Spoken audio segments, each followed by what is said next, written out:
अगला सैम हिंदी कक्षा में मैं सुनीति मिश्रा आप सबका हार्दिक स्वागत करती हूँ। तो बच्चों, हम लोग आजकल पढ़ रहे हैं कक्षा 7वीं की बाल महाभारत कथा और आज मैं आपको पढ़ाने जा रही हूँ उसका 32वां पाठ भीम शर शैया पर।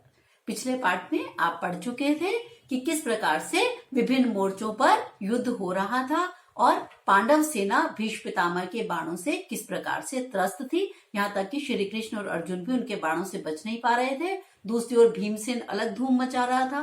घटोत्कच किस प्रकार से कौरव सेना का वध कर रहा था। तो आज हम पढ़ेंगे भीष्म शर शैया पर। 10वें दिन का युद्ध के विषय में मैं आपको बताने जा रही हूँ। 10वें दिन के युद्ध में पांडवों ने शिखंडी को आगे किया था। शिखंडी की आड़ में अर्जुन ने पितामह पर बाण चलाए। अर्जुन के बाणों ने वृद्ध पितामह का वक्षस्थल भीन डाला। मतलब इतने बाण उनको लगे भीष्म पितामह को, क्योंकि शिखंडी के आगे होने की वजह से भीष्म पितामह ने अपने हथियार रख दिए। उन्होंने कहा मैं इस पे बाण नहीं चलाऊंगा, किंतु पितामह ने अर्जुन के बाणों का प्रत्युत्तर नहीं दिया। प्रत्युत्तर मतलब एक उत्तर के बदले जो उत्तर दिया जाता है, यानी अर्जुन तो बाण चला रहा है लेकिन भीष्म पितामह ने एक भी बाण नहीं चलाया।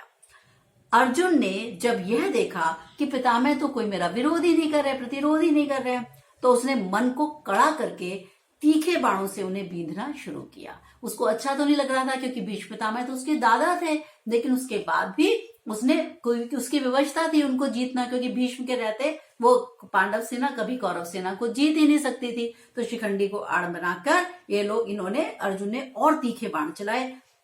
भीष्म का सारा शरीर तीखे बाणों से बिन गया, लेकिन उनका मुख मलिन नहीं हुआ। मुख मलिन नहीं हुआ मतलब उन्होंने जरा भी अपने चेहरे पर अपने उस पर ऐसा नहीं उनको दिखाया कि जैसे वो बहुत व्याकुल हो रहे हैं, क्योंकि वो जानते थे कि अगर अर्जुन ने उनकी व्याकुलता देख ली उनके चेहरे पर तो अर्जुन उनको नहीं मारेगा, और वो चाहते थे कि अर्जुन अब उनके प्राण ले ले। भीष्म ने अर्जुन पर शक्ति अस्त्र चलाया। उस शक्ति अस्त्र को अर्जुन ने 3 बाणों से काट गिराया। अर्जुन ने इतने तीखे बाण चलाए कि भीष्म के शरीर पर अंगुली रखने की भी जगह नहीं बची। ऐसी अवस्था में भीष्म रथ से सिर के बल गिरे, और किंतु उनका शरीर भूमि से नहीं लगा। क्यों? क्योंकि उनके शरीर में अनगिनत बाण लगे हुए थे, एक तरफ से घुस के दूसरी तरफ से निकल आए थे। भीष्म का शरीर जमीन पर न लेटकर बाणों के सहारे ही ऊपर उठा रहा। उन्होंने अर्जुन से कहा, बेटा मेरे सिर के नीचे कोई सहारा न होने के कारण वह लटक रहा है, अतः उसे कोई सहारा दे दो। भीष्म का उत्तर सुनते ही अर्जुन ने अपने तरकस से 3 तेज बाण निकाले और पितामह का सिर उसकी नोक पर रख दिया और उनके लिए इस प्रकार से उपयुक्त तकिया बना दिया। भीष्म सभी राजाओं से बोले, हे राजागण, अर्जुन ने मेरे लिए जो सिरहाना बनाया है मैं उसी से बहुत प्रसन्न हूं। अभी मेरा शरीर त्यागने का उचित समय नहीं हुआ है। सूर्य नारायण के उत्तरायण तक मैं यहीं और इसी प्रकार से पड़ा रहूंगा। आप लोगों से जो भी जीवित बचे वह मुझे आकर देख जाए। उन्होंने कहा कि रोज मुझसे बस शाम को संध्या समय मिल लेना, जब युद्ध सूर्यास्त होगा और जब युद्ध समाप्ति की घोषणा हो तो आप एक जो भी बच जाएं युद्ध में वो मुझसे आकर मिलते रहें। इसके बाद पितामह ने अर्जुन से कहा, बेटा मेरा सारा शरीर जल रहा है, प्यास भी लग रही है, था मुझे पानी पिलाओ। अर्जुन ने तुरंत धरती पर बड़े जोर से बाण मारा जो सीधा पाताल में जा लगा, और इसी क्षण जल का एक झरना सोता जैसा फूटा और उस अमृत के समान मधुर और शीतल जल को पाकर भीष्म ने अपनी प्यास बुझाई, यानी वो सीधा भीष्म के मुंह में पानी जाने लगा। कर्ण को जब पता चला कि पितामह घायल होकर रण क्षेत्र में पड़े हैं, वह उनके पास गया। भीष्म कर्ण से बोले, अब वो क्या चाहते थे कि अभी भी हो सके तो संधि हो जाए। भीष्म ने कर्ण से कहा, बेटा तुम कुंती के पुत्र हो और सूर्य पुत्र, तुम्हारी दानवीरता और शूरता से मैं भली भांति परिचित हूं। तुम पांडवों में श्रेष्ठ हो और ज्येष्ठ हो, श्रेष्ठ नहीं ज्येष्ठ हो, ज्येष्ठ मतलब सबसे बड़े भाई हो। अतः तुम्हारा कर्तव्य है कि तुम पांडवों से मित्रता कर लो, और मेरी इच्छा है कि युद्ध में मेरे सेनापतित्व के साथ ही पांडवों के प्रति जो तुम्हारा वैर भाव है, जो दुश्मनी है, वो सब यही समाप्त हो जाए। तो भीष्म ने क्या करने की कोशिश करी? भीष्म ने कर्ण को ये बताकर कि तुम पांडवों के ही सगे भाई हो, ये बताकर युद्ध की बजाय उनका मन था कि कहीं ना कहीं शायद कर्ण इस बात को सुनकर संधि के लिए राजी हो जाए। यह सुनकर कर्ण नम्रता पूर्वक बोला कि मैं जानता हूं मैं कुंती पुत्र हूं, फिर भी मेरा कर्तव्य है कि मैं दुर्योधन के पक्ष में रहकर ही युद्ध करूं, इसके लिए आप मुझे क्षमा करें।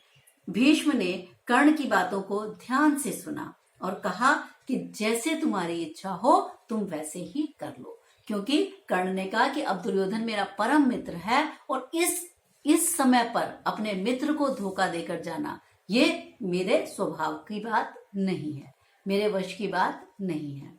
तो भीष्म को समझ में आ गया। उन्होंने कहा ठीक है कर्ण, जैसा भी तुम्हें ठीक लगता है तुम वैसा ही कर लो। भीष्म से आशीष पाकर कर्ण बहुत खुश हुआ और रथ पर सवार होकर युद्ध क्षेत्र में पहुंच गया। कर्ण को देखकर दुर्योधन बहुत खुश हुआ। पितामह के बाद द्रोणाचार्य को कौरवों ने सेनापति बनाया। द्रोणाचार्य सात्यकी, भीम, अर्जुन, धृष्टद्युम्न, अभिमन्यु, द्रुपद, काशीराज आदि इन वीरों से स्वयं युद्ध करने लगे। दुर्योधन आचार्य द्रोण के पास जाकर बोला, युधिष्ठिर को अगर आप जीवित पकड़कर हमारे हवाले कर दें तो उत्तम होगा। दुर्योधन जानता था कि युधिष्ठिर का वध करने से कोई लाभ नहीं होगा, फिर भी अगर युधिष्ठिर को जीवित पकड़ लिया जाए तो युद्ध शीघ्र बंद हो जाएगा, क्योंकि उसको लग रहा था दोनों तरफ की सेनाओं की हार हो रही है और दोनों तरफ की सेनाएं मारी जा रही हैं, कितने हमारे सैनिकों का जो है परिवार उजड़ रहे हैं। तो उसने सोचा कि क्यों ना, लेकिन ये उसकी चाल थी, किसकी? दुर्योधन की। अब इसने कहा कि युधिष्ठिर को, गुरु द्रोण से, कि आप युधिष्ठिर को जीवित पकड़ लो, युद्ध बंद हो जाएगा तो जीत कौरवों की होगी। द्रोणाचार्य को जब दुर्योधन के असली उद्देश्य का पता चला तो वे उदास हो गए। जब उन्हें पता चला कि अभी भी इसके दिमाग में वही सब चालबाजियां हैं तो वो दुखी हो गए। दुर्योधन के प्रति उनके मन में घृणा पैदा हो गई। मन ही मन वे खुश भी हुए कि युधिष्ठिर के प्राण न लेने का उनको ये बहाना मिल गया। इधर पांडवों को जब द्रोणाचार्य की प्रतिज्ञा के बारे में पता चला तो वे डर गए। लाख प्रयत्न के बाद भी पांडव द्रोण को रोक नहीं पाए और युधिष्ठिर पकड़ लिए गए। युधिष्ठिर के पकड़े जाने की चिल्लाहट से सारा कुरुक्षेत्र गूंज उठा। इतने में अर्जुन के बाणों से सारे मैदान में अंधकार छा गया और युधिष्ठिर को जीवित पकड़ने का प्रयत्न फिर से विफल हो गया। यानी अर्जुन आया और उसने अपने बाणों की वर्षा, ऐसी वर्षा की कि उनके छक्के छूट गए और युधिष्ठिर को वो छुड़ाने में सफल हो गया। शाम होते होते उस दिन का युद्ध बंद हो गया। पांडव सेना के वीर शान से अपने अपने शिविर को लौट चले और इस प्रकार से 11वें दिन के युद्ध का समापन हुआ। तो ये था बच्चों हमारा आज का पाठ भीम शरशय्या पर। इसके थोड़े शब्दार्थ में आपको बता दूं।